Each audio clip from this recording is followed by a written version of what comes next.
तो कौन से ऐसे हिस्टोरिकल इवेंट्स थे कि जिसने फ़लस्तीन की मेजॉरिटी ऑफ द लैंड को इसराइल में कन्वर्ट कर दिया?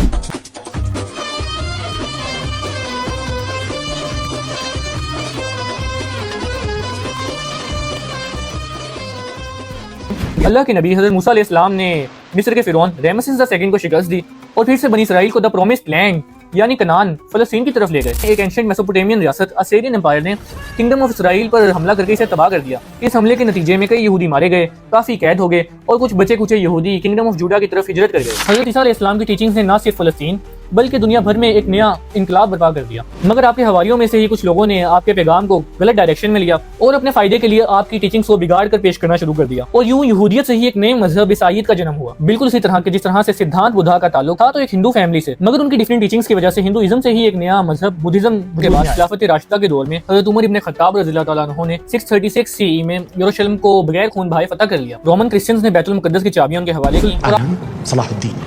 सल्तनत उस्मानिया ने